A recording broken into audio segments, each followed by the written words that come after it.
parle à un champion canadien aujourd'hui, mais la boxe n'a pas commencé avant hier pour toi. Parle-nous du début, comment ça a commencé? En fait, moi, j'ai commencé à boxer, j'avais 19 ans, fait que là, j'ai 25, ça fait 6 ans que j'ai commencé à boxer.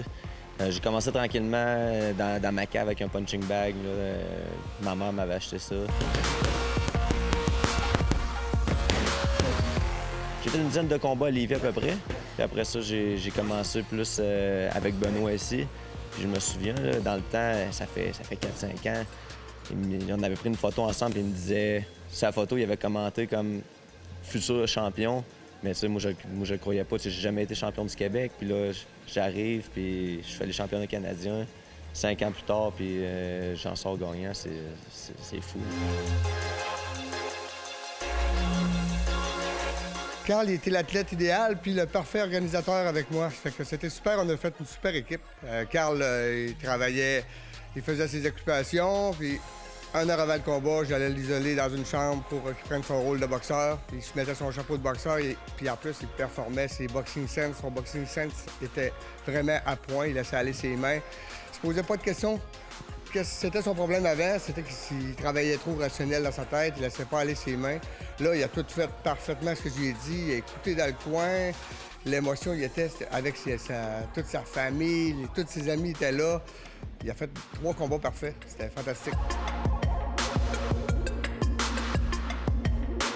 2-3 semaines avant les championnats, je disais à Benoît, je suis pas sûr que je vais être capable de boxer. J'ai quasiment le goût de canceller ma candidature là-bas. J'étais pas sûr, puis j'avais fait des entraînements semi-bons. Fait que j'étais allé un combat à la fois. 1 heure avant chaque combat, j'allais dans ma chambre, je me reposais 20-25 minutes. Après ça, je commençais mon réchauffement, puis j'avais pas la tête ailleurs. Là. Tout le long de la semaine à penser, faut que je gagne, faut que je performe. Puis, fait que je pense que ça m'a aidé, ça. Parle-nous maintenant de ton combat final, le combat qui a fait en sorte que tu es champion canadien contre l'Ontarien Josh Lupia. Ce gars-là, la journée d'avant, il avait knocké son adversaire au 2e round. C'est sûr que je me disais que ça devait être un bon cogneur. Quand je suis embarqué sur le ring, j'ai juste laissé mes mains à lui. Je savais que ça allait être une guerre, par exemple, parce qu'il reculait pas. C'était coup pour coup, puis je me déplaçais, j'écoutais ce que mon coach me disait. Sauf que lui était là pour l'or aussi, puis ça se voyait parce qu'il n'avait pas le goût d'aller de reculons. Là. Quand je me suis levé au 3e round, j'étais un peu sonné parce qu'on s'échangeait beaucoup de coups. Mais j'entendais le monde crier, j'avais tous mes amis qui étaient là, ma famille, puis j'étais comme... Il fallait que je gagne. Là. Je pensais pas à d'autres choses, j'entendais le monde crier, je le pognais avec des bonnes shots, je le touchais comme il faut. Puis non, ça a été un moment incroyable.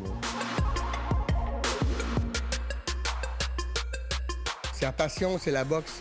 Il est dans le gym tout le temps, il est tous les jours ici, puis il s'entraîne fort. On s'en va demain à Montréal mettre les gains, on travaille pour encore plus, pour aller plus loin avec. Moi, je vise plus, lui, il va jour le jour, mais moi, je vise plus loin avec. Carl Poirier pourrait accéder à l'équipe nationale du Canada dans les prochains mois. Cela va dépendre du boxeur torontois Arthur Biarslanov qui, lui, pourrait passer chez les professionnels après les Jeux olympiques de Rio. C'est ça, je pense que je tomberais directement sur l'équipe A vu que je viens de gagner les championnats canadiens. Là. Fait que ça me donne une bonne opportunité. Là. On va te souhaiter bon succès avec ta casquette d'organisateur et tes gants de boxe. Merci beaucoup.